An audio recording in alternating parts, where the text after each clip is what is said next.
देखिए बेटा नेक्स्ट सवाल क्या कहता है, object of mass M displace from this point to this point. एक ऑब्जेक्ट को डिस्प्लेस किया मैंने ए पॉइंट से बी पॉइंट तक, and then finally to point C, then find work done by this force 3i cap 2j cap plus 4k cap. बताइए work done का formula क्या होता है? Work done is equal to force into displacement. Force का value दिया हुआ है vector form में, कांस्टेंट फोर्स है या वेरिएबल है? कांस्टेंट फोर्स है साहब। अभी हम work done by constant force ही पढ़ रहे हैं, तो फोर्स ये रहा आपका 3i cap 2j cap and plus 4k cap.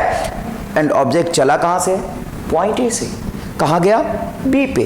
फिर कहां गया? सी पे। तो नेट वर्क डन निकालना है from work done when object move from point A to B then C. Work done क्या होगा साहब? पूरे पाथ के लिए वर्क डन क्या होगा? मेरी बात सुनना, वर्क डन बराबर होता है फोर्स वेक्टर इंटू डिस्प्लेसमेंट का dot product. Force into displacement का डॉट प्रोडक्ट। फोर्स की वैल्यू क्या है? ये रही फोर्स की value 3i cap plus 2j cap plus 4k cap. अब मुझे किसके साथ डॉट प्रोडक्ट लेना है? डिस्प्लेसमेंट के साथ। डिस्प्लेसमेंट बताओ क्या होगा? पहले ऑब्जेक्ट ए से बी पे गया, फिर ऑब्जेक्ट बी से सी पे गया। साहब बच्चा परेशान, कैसे निकाले sir? Displacement does not depends upon path taken, displacement only depends upon final position minus initial position. बताइए फाइनल पोजीशन क्या है इसका? फाइनल पोजीशन सी पे 4i कैप और ये 3 था, तो इसका डिस्प्लेसमेंट देखिए इनिशियली 3 पे था, फाइनली 4 पे है। देखो बीच में कहां गया कोई फर्क नहीं पड़ता। मान ले ए यहां पे है, ए से बी पे गया, फिर यहां पे सी पे आया, तो डिस्प्लेसमेंट क्या होता है? Actual path taken. Actual path taken होता है डिस्टेंस, और वर्क के फॉर्मूले में डिस्टेंस नहीं है, वर्क के फॉर्मूले में डिस्प्लेसमेंट है। वर्क के फॉर्मूले में क्या है? डिस्प्लेसमेंट। डिस्प्लेसमेंट क्या होता है? इनिशियल पॉइंट को सीधा फाइनल पॉइंट से मिला दो, ये तेरा डिस्प्लेसमेंट होगा। क्या होगा? Final point minus initial point, सीधा final minus initial position is called displacement. Object मान लो ए से गया साहब बी पे, बी से गया सी पे, सी से गया डी पे, डी से गया ई पे, तो मैं क्या करूं? फाइनली कहां है? यहां पे। इनिशियली कहां था? यहां पे। ये हुआ displacement. Displacement is only final position minus initial position. Displacement only depends upon initial and final position, does not depends upon intermediate points. Confuse करने के लिए ऐसा सवाल आपसे पूछ सकता है, बढ़िया सवाल है बेटा। बताइए डिस्प्लेसमेंट एक्स में 4i कैप 3i कैप, तो बताओ एक्स में क्या होगा? i cap plus 3j cap, और ये साहब क्या था? 1j कैप, मतलब 2j cap plus 3k cap and 2, तो ये हो जाएगा k कैप। लो b का कोई जरूरत नहीं था, b का कोई जरूरत नहीं था, तो डॉट प्रोडक्ट ले लेते साहब। अब तो सर आसान हो गया, अब तो कोई खास बात नहीं है। अब क्या होगा जवाब? तो 3 प्लस 4 प्लस 4, 8 और 1 3 11 जूल। समझ में आया कि नहीं आया? दूसरा देखिए, यहां पे समझिएगा, find work done bye string on object if it is distance travel downward h। देखो ये t इज इक्वल टू 0 पे यहां से चला है, नीचे की तरफ एक्सीलरेशन है g/4। मुझे वर्क डन बाय टेंशन निकालना है। Find work done bye string, मतलब स्ट्रिंग कौन सा फोर्स लगाएगा इस पे? टेंशन। तो मुझे किसका वर्क चाहिए? टेंशन की वजह से। टेंशन की वजह से जो वर्क होगा, टेंशन का फोर्स इनटू डिस्प्लेसमेंट होगा। इससे अच्छे सवाल मैंने आपको अभी कराया, इससे अच्छे सवाल मैंने कराया। ये सवाल बड़ा आसान है। Tension T into displacement H direct दे दिया उसने, लेकिन यहां पे टेंशन टी की वैल्यू क्या होगी वो अपने को निकालना पड़ेगा। टेंशन टी कैसे निकालेंगे? टेंशन टी कैसे निकालेंगे? ऊपर की तरफ लग रहा है टेंशन टी, क्लियर है? नीचे की तरफ लग रहा है mg, तो पक्की बात है यहां पे mg ज्यादा होगा। क्यों? क्योंकि ऑब्जेक्ट नीचे जा रहा है। ऑब्जेक्ट ऊपर जा रहा होता तो t ज्यादा होता, ऑब्जेक्ट नीचे जा रहा है तो mg ज्यादा होगा। तो क्या करेंगे यहां पे समझिएगा, mg माइनस टी बराबर m। क्या आपको ये इक्वेशन समझ में आया? अपन ने क्या किया? mg माइनस टी बराबर m, नीचे की तरफ लगने वाला फोर्स mg, ऊपर की तरफ लगने वाला force t, mg minus T बराबर m, mg माइनस टी बराबर m। तो t बराबर क्या होगा? t बराबर होगा mg minus ma, m common आ जाएगा g माइनस g/4। तो बताइए क्या हो जाएगा? 3mg/4। ये टेंशन की वैल्यू है 3mg/4, यहां पे रख दो 3mg/4 into h। Work done positive या निगेटिव? अच्छे से सोच के बताओ। Work done negative. क्यों वर्क डन निगेटिव? क्यों वर्क डन निगेटिव? क्यों? क्योंकि टेंशन ऊपर लग रहा है और ऑब्जेक्ट डिस्प्लेस नीचे करेगा। डिस्प्लेसमेंट नीचे, फोर्स ऊपर। समझ में आ गया? स्क्रीन पॉज करके लिखिए, स्क्रीन पॉज करके लिखिए। आगे देखिए, block is at rest on a incline plane, block incline plane पे रेस्ट में है, then find work done by friction force in T naught time. T naught time में work done by friction force बताइए। यहां पे exactly T is equal to 0 पे given है velocity 0 है। कितने एक्सीलरेशन से लिफ्ट जा रहा है? ए नॉट एक्सीलरेशन से। कितना एक्सीलरेशन लिफ्ट का साहब? Sorry, lift is moving with velocity V naught. I am sorry, lift is moving बहुत constant velocity, lift is moving with constant velocity V naught. Lift constant velocity V naught से नीचे जा रहा है, समझिएगा please. Coefficient of friction surface का और block के बीच में म्यू। तो जब इसका एफबीडी बनाओगे अच्छे से देखना, यहां पे ग्रेविटेशनल फोर्स लगेगा नीचे, नॉर्मल लगेगा ऊपर, इस तरफ लगेगा mg sin थीटा। एफबीडी बनाने में तुम मास्टर हो चुके हो, कोई दिक्कत नहीं इसमें। और पीछे की तरफ लगेगा फ्रिक्शन फोर्स, राइट। और ये जा कहाँ रहा है बेटा? नीचे की तरफ। कितनी स्पीड से? v नॉट स्पीड से। कितनी स्पीड से जा रहा है? देखो v नॉट कांस्टेंट स्पीड से। ये गिवन है, मैंने गलती से a नॉट लिख दिया था बेटा। कितने स्पीड से जा रहा है? v नॉट स्पीड से। अब मेरी बात सुनो, असल में इसका वर्क डन जो हमें निकालना है किसके रिस्पेक्ट में निकालना है? ग्राउंड के रिस्पेक्ट में। सवाल में तो नहीं लिखा हुआ था, तो जब कुछ ना लिखा हो तो ग्राउंड के रिस्पेक्ट में निकालते हैं, क्योंकि इसके रिस्पेक्ट में निकालोगे तो वैसे भी वर्क डन 0 हो जाएगा। क्यों? क्योंकि इसी के रिस्पेक्ट में निकालोगे, लिखा हुआ है block is at rest on incline plane.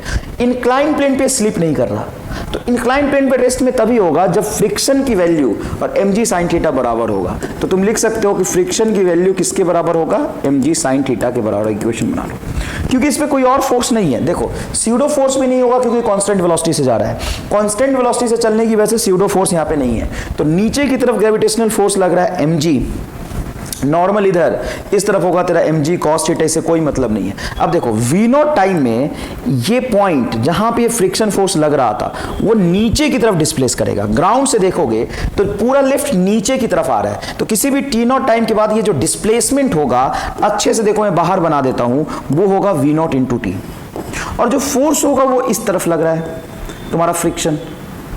अब मेरे से वर्क किसका पूछा है? फ्रिक्शन फोर्स का।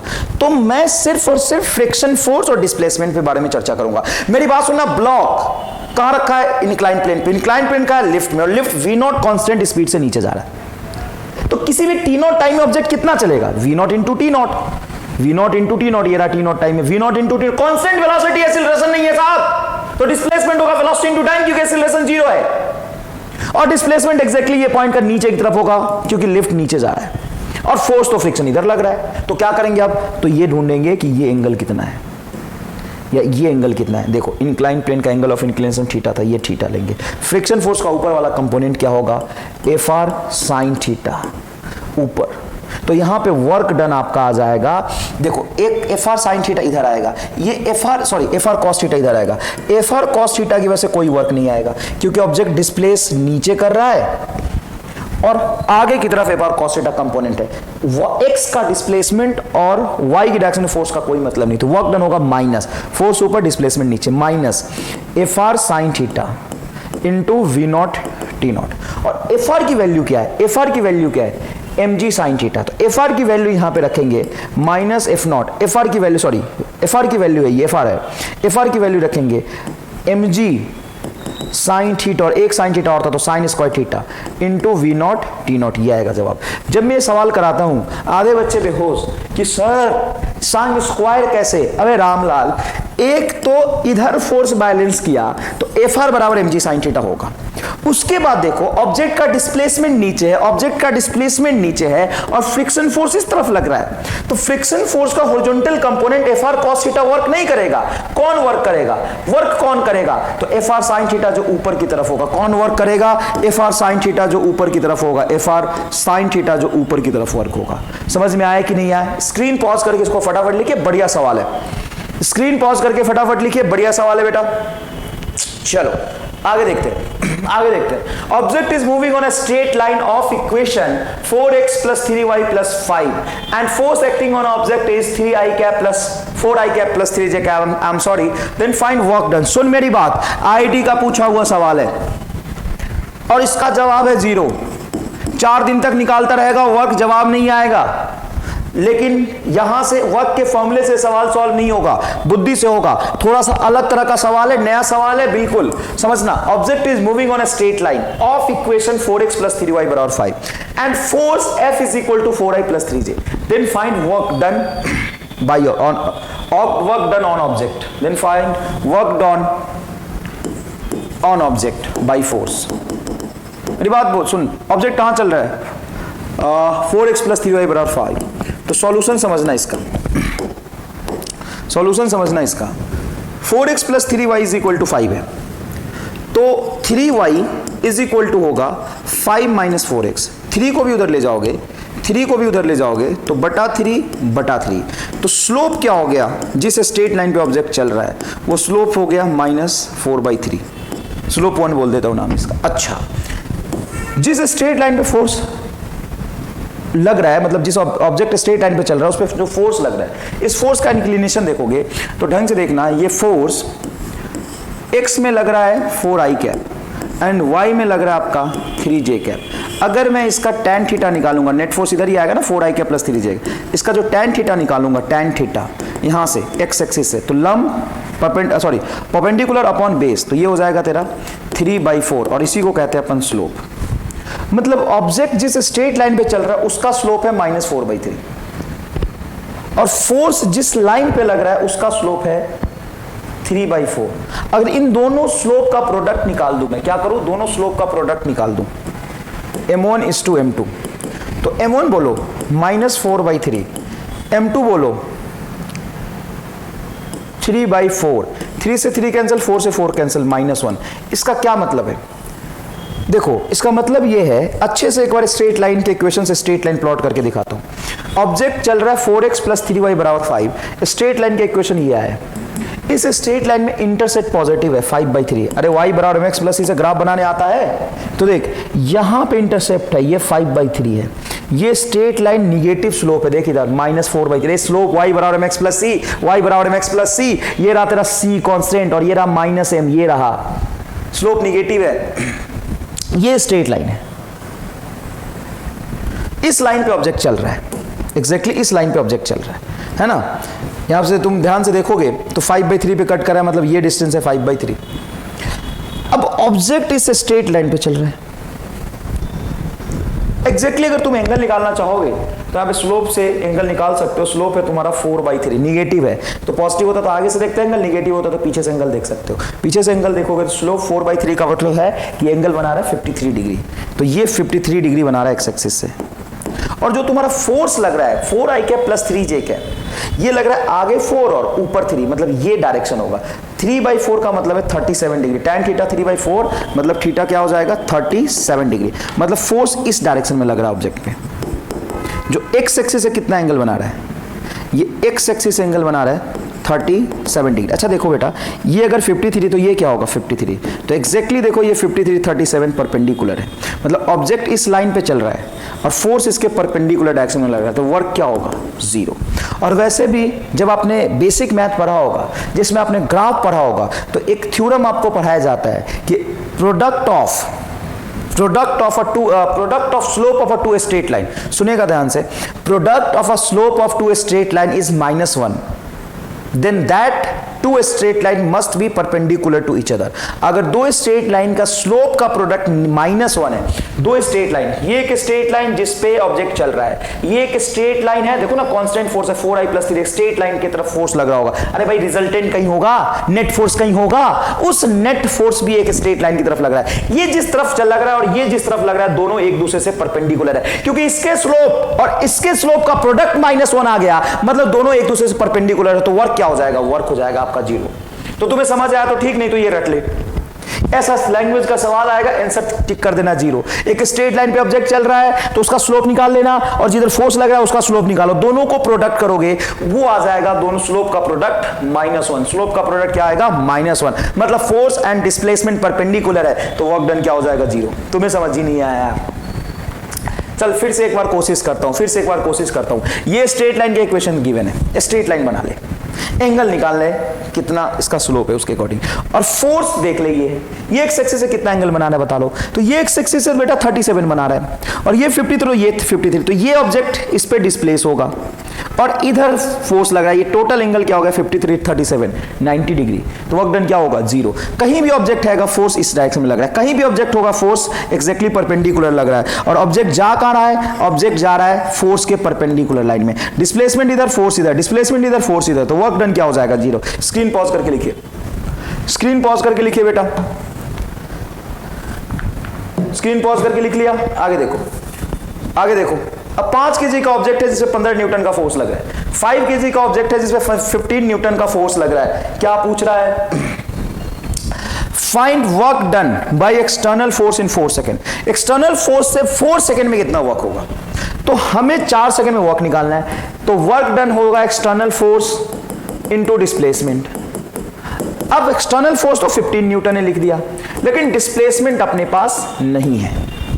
t इज इक्वल टू 0 पे ये ऑब्जेक्ट को पे फोर्स लगाना शुरू किया, वेलोसिटी उस समय 0 था, तो ऑब्जेक्ट का डिस्प्लेसमेंट क्या होगा, उसके लिए आगे की तरफ फोर्स लग रहा है 15 न्यूटन, पीछे की तरफ फ्रिक्शन हमें निकालना पड़ेगा, तभी तो एक्सीलरेशन से डिस्प्लेसमेंट अपन निकाल पाएंगे। फ्रिक्शन की वैल्यू होती है म्यू इंटू एन, और यहाँ पे ऊपर है नीचे mg। म्यू की वैल्यू बोलो 1/10, m बोलो 5 इंटू जी बोलो 10, ये कैंसिल हो जाएगा, तो पीछे 5 न्यूटन लग रहा है, तो एक्सीलरेशन बराबर नेट फोर्स 15 - 5 बटा मास 5, तो क्या आ जाएगा 2 मीटर पर सेकेंड स्क्वायर। कितने देर में आपको वर्क निकालना है, 4 सेकेंड में। तो डिस्प्लेसमेंट होता है ut plus half AT square, ut plus half AT square, u0 क्योंकि जिस इंस्टेंट पे फोर्स लगा रहा था वो टाइम 0 था, और एक्सटर्नल फोर्स की वजह से 4 सेकेंड में वर्क बताओ, तो 4 रख दूंगा, हाफ 2 × 4 का होल स्क्वायर, 16 मीटर आ गया डिस्प्लेसमेंट। यहाँ पे पुट कर दूंगा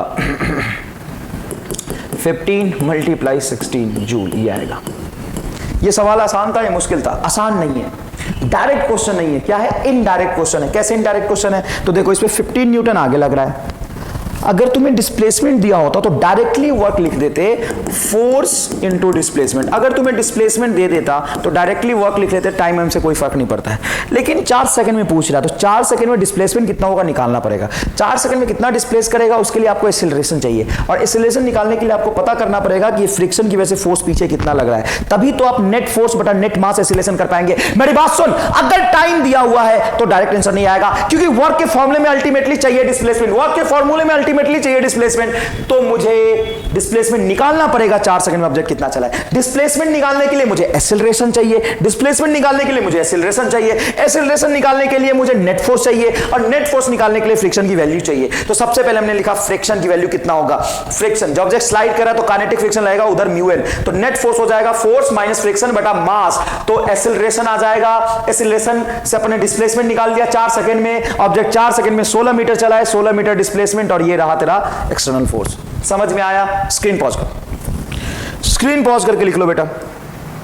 देखो work done by gravitational force बहुत बहुत ज्यादा important section, work done by gravitational force. Work done by gravitational force कैसे कैलकुलेट करेंगे, तो एक बात सुनो, gravitational force is a constant force और वेरिएबल फोर्स। तो अर्थ सरफेस के 5, 10, 20 किलोमीटर तक जो ग्रेविटेशनल फोर्स और कांस्टेंट फोर्स है, और ग्रेविटेशनल फोर्स का डायरेक्शन डायरेक्टली, तभी तो कांस्टेंट है, डायरेक्शन फिक्स होगी, value mg direction downward, value mg direction downward, value mg direction downward. तो यहां पे देखो ऑब्जेक्ट इस लाइन पे चल रहा होगा, बताओ ग्रेविटेशनल फोर्स इस पे कहां लग रहा है, नीचे।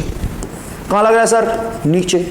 ऑब्जेक्ट यहां पहुंचा, ग्रेविटेशनल फोर्स नीचे, ऑब्जेक्ट यहां पहुंचा, ग्रेविटेशनल फोर्स नीचे, ऑब्जेक्ट यहां पहुंचा, ग्रेविटेशनल फोर्स नीचे, ऑब्जेक्ट यहां पहुंचा, ग्रेविटेशनल फोर्स नीचे। तो असल में यहां से यहां तक डिस्प्लेसमेंट करेगा, लेकिन मुझे तो डिस्प्लेसमेंट चाहिए वर्टिकल डायरेक्शन में, तो यहां पे था और यहां पहुंच गया, तो ये displacement work done by gravity में आएगा कि सीधा वर्टिकल डिस्प्लेसमेंट आएगा, क्योंकि फोर्स हमेशा नीचे लग रहा है। तुम्हें ये पता भी है ना, तो भी वर्टिकल डिस्प्लेसमेंट h लिखोगे, work done by gravity is equal to होगा mgh, and that does not depends upon path, does not depends on path, does not depends on path, work done by gravity does not depends upon path, ये path पे depend नहीं करता है। फिर से मैं बताता हूं, सुनो, मान लो एक बॉल को मैंने इधर फेंका, बॉल ऐसे ट्रेवल करके यहां तक आया। अब मेरी बात सुनना, छोटे छोटे इंटरवल में देखोगे तो बॉल का डिस्प्लेसमेंट इधर हुआ इस छोटे इंटरवल में, लेकिन ग्रेविटेशनल फोर्स तो नीचे लग रहा है। बॉल का डिस्प्लेसमेंट इधर हुआ, लेकिन ग्रेविटेशनल फोर्स तो नीचे लग रहा है। ग्रेविटेशनल फोर्स हमेशा किस तरफ लग रहा होगा, नीचे की तरफ। किधर लग रहा होगा, नीचे की तरफ। तो ऑब्जेक्ट का डिस्प्लेसमेंट अगर देखोगे तो यहां से यहां होगा, यहां पे था, यहां पहुंचा। वर्क का फॉर्मूला क्या होता है? वर्क का फॉर्मूला होता है कि नेट डिस्प्लेसमेंट अगर आपका ये है और नेट फोर्स mg नीचे लग रहा था, तो डिस्प्लेसमेंट का कंपोनेंट फोर्स की तरफ और मल्टीप्लाई फोर्स, ये हो जाता है वर्क डन। क्या हो जाता है? ये वर्क डन। क्लियर है बात? तो work done by gravitational force is equal to mg into h, where h is vertical displacement. Vertical displacement simple बात है। कभी कभी ऐसा पूछ लेते हैं कि ऑब्जेक्ट ऊपर जा रहा है, v वेलोसिटी से ऊपर जा रहा है, डिस्प्लेसमेंट ऑब्जेक्ट का वेलोसिटी ऊपर है तो किधर होगा? ऊपर होगा। और ग्रेविटेशनल फोर्स कहां लग रहा है? नीचे। तो वर्क कैसा आएगा बोलो? निगेटिव। क्यों निगेटिव? ऊपर जा रहा है। तो ध्यान से देखिएगा तो लगातार इसका स्पीड डाउन होता जाएगा। अगर ऑब्जेक्ट नीचे जा रहा है तो डिस्प्लेसमेंट कहां होगा? नीचे। mg कहां है? नीचे।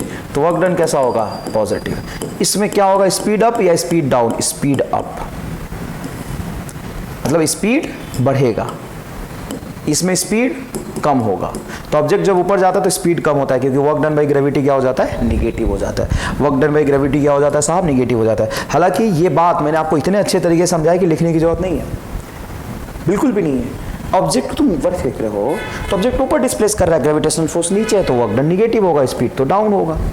ऑब्जेक्ट नीचे जा रहा है तो नीचे जाते समय उसका स्पीड अप होता है। क्यों? क्योंकि नीचे जा रहा है, डिस्प्लेसमेंट नीचे और फोर्स नीचे, तो वर्क डन बाई ग्रेविटी क्या हो जाएगा? पॉजिटिव। ये बाई ग्रेविटी की बात कर रहे हैं। किसकी बात कर रहे हैं? बाई ग्रेविटी की बात कर रहे हैं। क्लियर है? स्क्रीन पॉज करके लिखिए, स्क्रीन पॉज करके लिखिए, आगे देखिए, सुनो और समझो अच्छे से एकदम। मान लो कि एक इंक्लाइन प्लेन है ऐसा, ठीक है, और एक सीढ़ी बनाया अपन ने।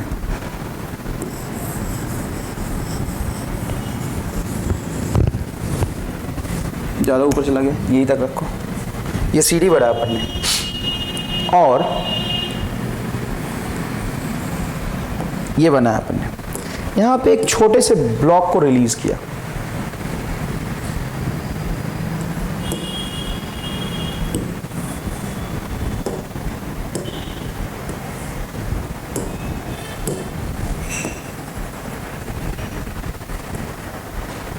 ब्लॉक इस रास्ते से आएगा,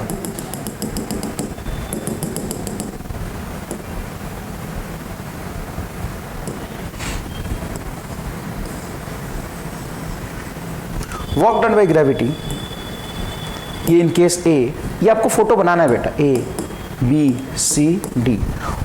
work done by gravity is equal to in A is equal to in path B is equal to in path C is equal to in path D. Work done by gravity तीनों path में, even चारों path में same है। अगर तुम किसी particle को यहां से छोड़ देते हो, यहां से तुमने ड्रॉप कर दिया, तो सीधा नीचे आता आएगा और इसका वर्टिकल डिस्प्लेसमेंट मान लो h हुआ। ये इस रास्ते से आ रहा है लेकिन इसका वर्टिकल डिस्प्लेसमेंट तो उतना ही हुआ।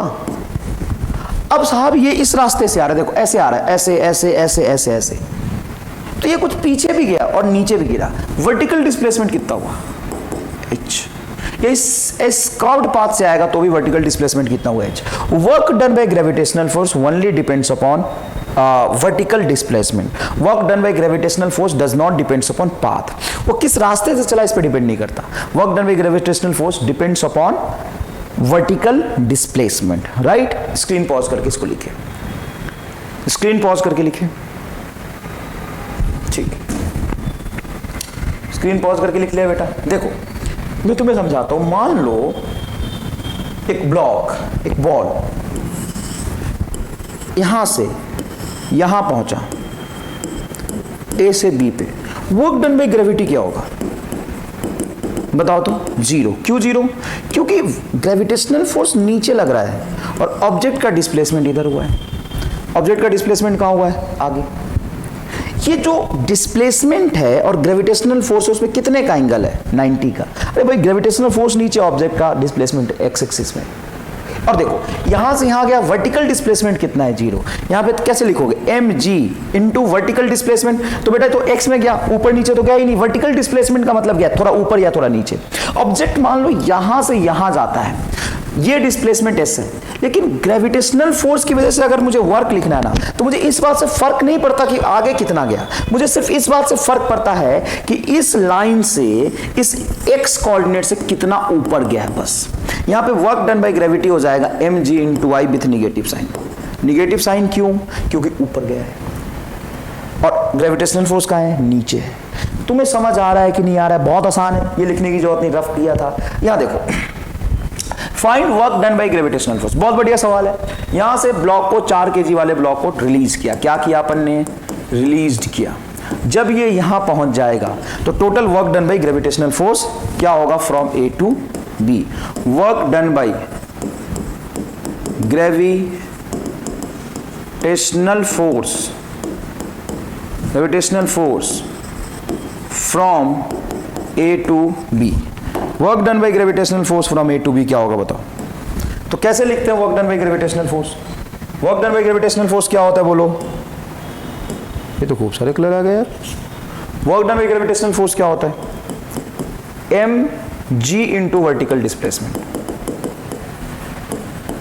M G into vertical displacement. तो देखो कंटिन्यूसली इस पे नीचे की तरफ फोर्स लग रहा है, एम जी नीचे की तरफ फोर्स लग रहा है, तो मुझे इस डिस्प्लेसमेंट से कोई मतलब नहीं। वर्टिकल डायरेक्शन में डिस्प्लेसमेंट कितना हुआ? m की वैल्यू बोलो 4, g की वैल्यू बोलो 10, और वर्टिकल डिस्प्लेसमेंट कितना हुआ बताओ? वर्टिकल डिस्प्लेसमेंट तो देखो वर्क डन बाय ग्रेविटी निकालने के लिए ये वाला डिस्प्लेसमेंट लेंगे कि यहां से यहां तक लेंगे? ऑब्जेक्ट यहां से यहां तक चल के आया है, वर्टिकल डिस्प्लेसमेंट इसका ये नीचे कितना आया उसी को कहते हैं वर्टिकल डिस्प्लेसमेंट। तो वर्टिकल डिस्प्लेसमेंट ये है। अब इसको निकालेंगे आप tan 37 डिग्री। किससे निकालेंगे? tan 37 डिग्री, परपेंडिकुलर और ये बेस, परपेंडिकुलर P और बेस 3। tan 37 कितना होता है? tan 37 होता है 3/4, सॉरी हाँ 3/4 इज इक्वल टू P/3। तो P इज इक्वल टू हो गया 9/4, ये वर्टिकल डिस्प्लेसमेंट हो गया। तो यहाँ पे लिखेंगे आप 9/4, क्लियर है? 9/4। तो ये कैंसिल होगा 4 से 4, और ये आपका आ जाएगा 10 × 90 जूल। पॉजिटिव या निगेटिव? Obviously positive. क्या आएगा ये? पॉजिटिव। पॉजिटिव क्यों? क्योंकि ऑब्जेक्ट नीचे गिरा है, ऑब्जेक्ट ऊपर चढ़ता तो वर्क डन निगेटिव होता। सुनो, ये जो ग्रेविटेशनल फोर्स है वो हमेशा वर्टिकली डाउनवर्ड लगता है, तो ऑब्जेक्ट कहीं भी जाए कोई फर्क नहीं पड़ता। वर्टिकल डिस्प्लेसमेंट कितना हुआ ये देखेंगे। ऑब्जेक्ट यहाँ था, यहाँ आ गया, कितना नीचे आया? ये इतना ही नीचे तो आया है, तो वर्टिकल डिस्प्लेसमेंट निकालेंगे। क्लियर है? ये बात समझ में आ गया? 90 जूल। स्क्रीन पॉज करके लिखिए, स्क्रीन पॉज करके लिखिए बेटा, ठीक है। आगे देखिए, position of object x is equal to t-4 का whole square, then find work done in 8 second. देखो बेटा, position as a function of time दिया हुआ है, तुमसे पूछा है work done in 8 second, force दिया हुआ है। तो वर्क डन क्या होता है? वर्क डन होता है फोर्स इनटू डिस्प्लेसमेंट। ये डिस्टेंस नहीं होता साहब, ये डिस्प्लेसमेंट होता है, और डिस्प्लेसमेंट हमेशा होता है final position minus initial position. Displacement क्या होता है बोलो? डिस्प्लेसमेंट होता है final position minus initial position. Displacement क्या होता है? Final position minus initial position. तो यहाँ पे फाइनल पोजीशन कब? क्योंकि आपको 8 सेकंड पे देखना है तो टाइम 8 रखेंगे। इनिशियल पोजीशन कब? जब आप टाइम को 0 रखेंगे। टाइम जब 8 रखते हो, यहाँ पे टाइम 8 रखते हो, 8 - 4 क्या होगा? 4 का होल स्क्वायर 16, माइनस 0 रखोगे तो -4 का होल स्क्वायर 16। इनिशियल पोजीशन और फाइनल पोजीशन सेम है, तो डिस्प्लेसमेंट 0 हो गया है, तो वर्क डन बराबर क्या होगा? 0 जूल। क्या आपको समझ आया? बहुत आसान सवाल था। Position as a function of time दिया हुआ है और फोर्स दिया हुआ है, तो वर्क डन कैसे निकालेंगे? वर्क डन का फॉर्मूला होता है फोर्स इनटू डिस्प्लेसमेंट।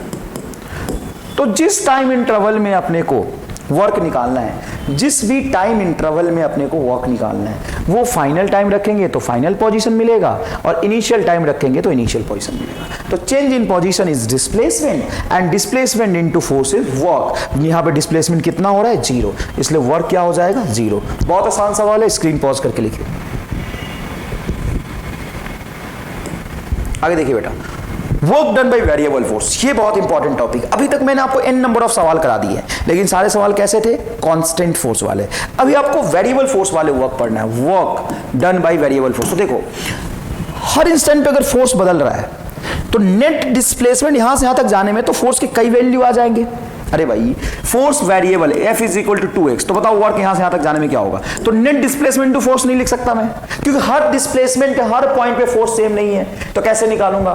तो मैं कैसे निकालूंगा देखो, तो मैं कैसे निकालूंगा देखो, तो मैं ऐसे निकालूंगा, मैं छोटा सा फोर्स निकालूंगा छोटे से डिस्प्लेसमेंट में, छोटा सा फोर्स निकालूंगा छोटे से डिस्प्लेसमेंट। और ये जो छोटा सा फोर्स है वो x में, y में, z में, तो तीनों में। तो यहां पे मैं लिख सकता हूं Fx i कैप छोटा कर लो plus Fy j cap plus Fz k cap, और ये जो तुम्हारा dr है उसका डॉट और dr क्या है? ये भी है dx i cap dy j cap plus dz k cap. कोई खास बात नहीं है, सिंपल बात है यार एकदम। तो देखो dw इज इक्वल टू क्या होगा? तो ये होगा fx, i का i के साथ डॉट प्रोडक्ट होगा। वैसे भी fx इंटू डी एक्स से लिखते तुम भी यार, लॉजिकली देखो ना, dy plus fz into dz, इसका इंटीग्रेशन, इसका इंटीग्रेशन, इसका इंटीग्रेशन। यहां पे z का इनिशियल वैल्यू, y का इनिशियल वैल्यू, x का इनिशियल वैल्यू, इंटीग्रेशन x का है तो वैल्यू किसका रखोगे? x का ही रखोगे ना भाई। ये x का फाइनल वैल्यू, ये क्या कर दिया भाई, ये है आपका y का फाइनल वैल्यू और ये आपका z का फाइनल वैल्यू। क्लियर है क्या ये बात? कोई खास बात नहीं है, ये वही है जो पहले आपको मैंने पढ़ा है। सवाल देखिए, F is equal to 2x, साफ साफ दिख रहा है। बताइए फोर्स कांस्टेंट है या वेरिएबल है? बोलो फोर्स कांस्टेंट है या वेरिएबल है? तो फोर्स x पे डिपेंड कर रहा है। फोर्स कैसा है? वेरिएबल। और फोर्स सिर्फ x एक्सिस में लग रहा है, y और j में नहीं है। तो डायरेक्ट आप लिखेंगे वर्क डन, छोटा सा work dw is equal to, दोनों तरफ इंटीग्रेशन करेंगे वर्क आ जाएगा ना। तो छोटा सा work dw is equal to F into छोटा सा डिस्प्लेसमेंट dx। F की वैल्यू क्या है? 2x, तो यहां पे रखेंगे आप 2x into D X is equal to D W. वाह यार बड़ा आसान है। क्या इंटीग्रेशन तू पहली बार देख रहा है? कई बार किया है यार, इंटीग्रेशन कर दो दोनों तरफ। तो डी डब्ल्यू क्या होगा? नेटवर्क, और यहां से 2 बाहर, यहां से कौन सा कांस्टेंट बाहर, 2 बाहर, x इंटू डी एक्स का इंटीग्रेशन हो जाएगा बेटा x square by 2 into 2। Initial limit बोलो, तो object displace from x1 to x2। Initial है आपका x1, फाइनल है आपका x2, 2 से 2 कैंसिल होगा, x2 का होल स्क्वायर माइनस x1 का होल स्क्वायर, जूल आंसर आ जाएगा। कोई खास बात नहीं है इसमें, आसान है। हाँ यहाँ पे x1 और x2 की वैल्यू कोई फिक्स दी होती तो पुट करके आंसर निकाले। अरे कुछ भी नहीं है यार, देख f कांस्टेंट नहीं है तो क्या है? 2x है तो रख दे 2x, 2 इंटीग्रेशन से बाहर, x इंटू डी एक्स का इंटीग्रेशन होता है x स्क्वायर बाई 2। ये आपको आना चाहिए x n into D X का integration x to the power n plus 1 divided by n plus 1 plus, यही तो होता है इंटीग्रेशन। क्लियर है क्या? स्क्रीन पॉज करके लिखिए, स्क्रीन पॉज करके लिखिए बेटा। चलो आगे देखो, if force F is equal to 3x plus 3i कैसा फोर्स है? Variable. Then find work when object is displaced from this point to this point. अपने को वर्क निकालना है, क्या निकाल पाएंगे? कैसा है वर्क, सॉरी फोर्स कैसा है? वेरिएबल। तो देखो क्या लिखेंगे, dw is equal to integration of dw is equal to fx into D X. fy वाला टर्म क्यों नहीं लिया? क्योंकि फोर्स में सिर्फ i कैप है, x एक्सिस में फोर्स लग रहा है तो सिर्फ fx इंटू डी एक्स लेंगे। fy 0 है, fz 0 है। अरे भाई इसमें जो fy fz है ये फोर्स अलोंग y और फोर्स अलोंग z है। यहां पे लिख रहा है 3x प्लस 3, मतलब x में ही सिर्फ फोर्स है। x के फोर्स की वैल्यू को रखेंगे तो ये होगा तेरा 3x plus 3 into D x. x का इनिशियल लिमिट बोल 0, x का फाइनल लिमिट बोल 3। अरे भाई x y z की value initial, x y z की वैल्यू फाइनल, कोई मतलब नहीं उन सारे वैल्यू का। क्यों सर, क्यों मतलब नहीं है? ये तो ऑब्जेक्ट यहां से यहां तक गया है और तो y में फोर्स ही नहीं है, तो वर्क में y का डिस्प्लेसमेंट निकालने के लिए मैं क्या करूंगा? y में फोर्स नहीं है तो y के डिस्प्लेसमेंट से कोई मतलब नहीं है। y में फोर्स नहीं तो y के डिस्प्लेसमेंट से कोई मतलब नहीं है। y में फोर्स होता तो मैं लिखता, मैं छोड़ता नहीं, मैं लिख देता, लेकिन y में फोर्स ही नहीं है। y में फोर्स ही नहीं है तो मैं नहीं लिखूंगा। किधर फोर्स है? सिर्फ x में है, और कराऊंगा y वाला भी कराऊंगा, भी रुक जा। सुन यहां पे 3 बाहर, सबसे पहले इंटीग्रेशन होगा x इंटू डी एक्स। अरे भाई 3 बाहर, यहां का इंटीग्रेशन होगा x into D x plus ये इंटीग्रेशन होगा 3 इंटू डी एक्स। बताओ इंटीग्रेशन की लिमिट 0 से 3 तक सर, 0 से 3 तक सर, बहुत बढ़िया बहुत बढ़िया। बताओ इंटीग्रेशन क्या होगा इसका? x स्क्वायर बाई 2, तो 3 बाई 2 एक्स स्क्वायर, 3 बाहर, dx का इंटीग्रेशन क्या होगा? x। लिमिट बोल 0 से 3, 0 से 3। वाह यार मजे आ गए। अब क्या? अब सर छुट्टी कर दो, अब सर छुट्टी कर दो। देख इधर, यहाँ पे 3 रखोगे तो ये 9 आएगा। इससे कोई मतलब नहीं। 9 × 3 27/2, तो ये क्या होगा बेटा 27/2। और यहाँ पे 3 रखोगे तो 3 का क्यूब भी होगा 27। देखो ना यहाँ पे x को क्या रखोगे 3 अपर लिमिट, अच्छा सिर्फ 3 है, क्यूब नहीं रखना ना, ये तो लिमिट है। 3 का स्क्वायर 9 रखा था, ये तो लिमिट है 3, तो 3 रखो 3 आएगा +9, 3 × 3 9, ये आ जाएगा आपका जो आंसर। क्लियर है क्या? स्क्रीन पॉज करके लिखो। कोई बात मुश्किल तो नहीं है। 4, 6 और 8 0 कंफ्यूज करने के लिए दिया था, इसका कोई यूज नहीं है। स्क्रीन पॉज करके लिख लिया क्या? चलो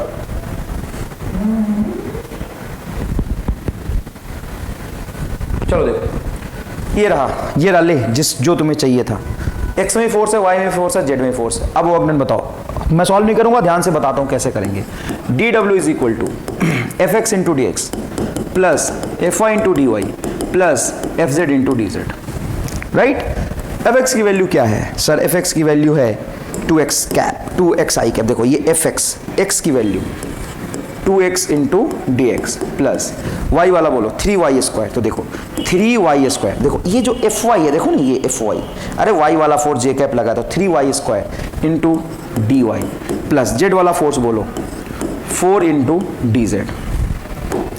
अब x के इंटीग्रेशन में x की इनिशियल वैल्यू, y की इनिशियल वैल्यू, z की इनिशियल वैल्यू, तो क्या है 0 1 2, फाइनल वैल्यू 2 0 1, तो क्या होगा 2 0 1। ये आपका इधर भी इंटीग्रेशन करेंगे, इधर भी इंटीग्रेशन करेंगे, तो इस तरह का डी का इंटीग्रेशन क्या हो जाएगा वर्क। क्या आप सॉल्व नहीं कर सकते? बहुत आसानी से कर सकते हैं, मैं ही कर देता हूँ, चल रहे थे। 2 बाहर x² 2 से 2 कैंसिल हो जाएगा, x² और x² में आपको लिमिट पुट करना है, x² में आपको लिमिट पुट करना है 0 से 2 तक, प्लस ये क्या होगा 3 बाहर y² का integration y to the power by 3, तो ये होगा आपका y का पावर 3, लिमिट पुट करना है 1 to 0 प्लस 4 बाहर dz का इंटीग्रेशन सिर्फ z, तो ये आएगा 4 इंटू जेड, लिमिट पुट करना है 2 to 1, यहाँ से आपका आंसर आ जाएगा। कोई खास बात नहीं है। अब तो सॉल्व कर ले भाई, x की वैल्यू 2 रख दे, x की वैल्यू यहाँ पे 1, फिर फाइनल 0, यहाँ पे 2 और 1 रखना है, कर लेगा सॉल्व। स्क्रीन पॉज करके लिख ले इसको, स्क्रीन पॉज करके लिख लो, स्क्रीन पॉज करके लिख लो। चलो आगे देखो, f is equal to y i cap x j cap, ये इंटीग्रेबल है कि नहीं? बिल्कुल ये इंटीग्रेबल है। देखना क्या करोगे वर्क डन के लिए, डी डब्ल्यू लिखोगे f x into D x plus f y into D y. F x बोलो y है, देखो आई कैप वाला जो है ना, आई कैप वो x वाला फोर्स है, तो ये y है, y into D x plus x into D y, ये है तेरा डी डब्ल्यू। इंटीग्रेशन का साइन लगाओगे दोनों तरफ ऐसे। अब तुम्हें कंफ्यूजन होगा कि सर ये क्या है, y into D x plus x into D y, ये तो अजीब बात है। एक ही इंटीग्रेशन लगाओ अभी, x इंटू डी वाई रहने दो, y का इंटीग्रेशन dx के रिस्पेक्ट में और x का इंटीग्रेशन dy के रिस्पेक्ट में, ये तो इंटीग्रेबल ही नहीं है। हमने तत्पर आता जब x इंटू dx हो।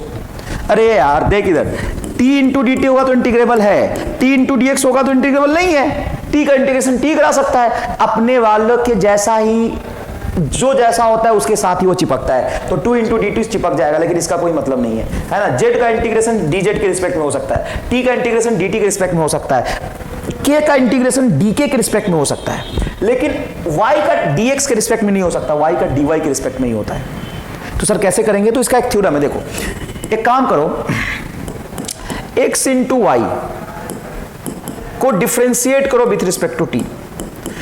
तो प्रोडक्ट रूल ऑफ डिफरेंशिएशन क्या कहता है कि पहले वाले को डिफरेंशिएट करूंगा तो दूसरा वाला कांस्टेंट रहेगा, तो ये होगा dx by d t into y, plus दूसरे वाले को डिफरेंशिएट करूंगा dy by d t into x, दूसरा वाला कांस्टेंट रहेगा। यहां से साफ साफ समझिएगा, अगर मैं dt काट दूं तो d इंटू एक्स वाई का जो वैल्यू है वो y into D x plus x into D y के बराबर लिख सकता हूं। देखो भाई इधर y into D x plus x into D y, y into D x plus x into D y को क्या लिख सकता हूं मैं? इसको मैं लिख सकता हूं इंटीग्रेशन ऑफ, ये इंटीग्रेशन का साइन तो ये वाला है, इस पूरे को लिख सकता हूं d इंटू एक्स वाई, और ये हो जाएगा वर्क। इसका इंटीग्रेशन का वैल्यू क्या होगा? तो सुनो, ये देखो इंटीग्रेशन ऑफ सिर्फ dt होता है तो क्या होता है t। अच्छा सिर्फ integration of d T square क्या होगा, तो क्या होगा टी स्क्वायर। देखो इंटीग्रेशन डिफरेंशिएशन का उल्टा, तो ये इसको खा जाएगा टी बचेगा, ये इसको खा जाएगा टी स्क्वायर बचेगा। देखो डी के पीछे जो कुछ भी लगा होगा ना, इसका इंटीग्रेशन करोगे तो सिंपल x इंटू वाई होगा। अब x और y का इनिशियल वैल्यू बोलो क्या था, 1:2, तो ये होगा तेरा 1,2 और जा कहां पे रहा है 3,2 पे, ये कहां जा रहा है 3,2 पे, तो यहां पे लिमिट रखोगे 1,2 से 3,2। तो सबसे पहले x में 3 और y में अपर लिमिट रखते हैं, तो ये 3 × 2 माइनस 2 × 1, तो ये होगा तुम्हारा 6 - 2 = 4 जूल। क्या होगा जवाब, 6 - 2 = 4 जूल। समझ आया क्या ये मेथड समझ आया? अगर पहले भी आपने यूज किया होगा तो आपके लिए बहुत आसान है, कोई खास बात नहीं है। सबसे पहले ये वाला चीज समझ ले, यहां वाला चीज अगर समझ आ गया तो y dx और x dy, y dx और x dy को अपन d of xy कह सकते हैं। इंटीग्रेशन डिफरेंशिएशन को खा जाएगा तो अब x इंटू वाई बचेगा। लोअर लिमिट 1,2 से अपर लिमिट 3,2 पे जा रहा है, तो 3,2 रखोगे तो 6 और 1,2 रखोगे तो x के जगह पे यहाँ पे 3 और y के जगह पे 2, तो 3 × 2 6, देखो ना मल्टीप्लीकेशन में, और लोअर x के जगह पे 1 और y के जगह पे 2, तो ये 2:1 1, 6 - 2 = 4 जूल। स्क्रीन पॉज करिए और इसको लिख लीजिए, स्क्रीन पॉज करके इसको लिख लीजिए। आगे सवाल देखिए बेटा, नेक्स्ट। तो इस तरह के इंटीग्रेशन के सवाल आप कर सकते हैं, मुझे उम्मीद है कोई खास बात नहीं है। ध्यान रखिएगा क्या ध्यान रखना है, x वाला फोर्स अगर सिर्फ दिया हो तो y z में जाने की जरूरत नहीं, fx into D x, y भी हो तो fy into D y, z भी हो तो fz इंटू डी जेड, ये है इंटीग्रेशन। अरे x वाला फोर्स का इंटीग्रेशन dx के रिस्पेक्ट में करेंगे तो x का वर्क मिल जाएगा, y इंटू डी वाई करेंगे तो y का वर्क मिल जाएगा, और ये z का वर्क मिल जाएगा। और वर्क स्केलर होता है तो सिंपल ऐड कर देंगे, वर्क स्केलर होता है तो क्या करेंगे, सिंपल वर्क ऐड कर देंगे। यहाँ पे जब तुम फॉर्मूला लिखते हो तो ऐसा थोड़ी ना आता है, dw = ऐसा थोड़ी ना होता है fx इंटू डी एक्स आई कैप, ना, इसका i और इसका i मिलके i डॉट i 1 हो गया था ना यार, i डॉट i क्या हो गया था 1 हो गया था। समझ आया कि नहीं आया ये बात? नेक्स्ट है आपका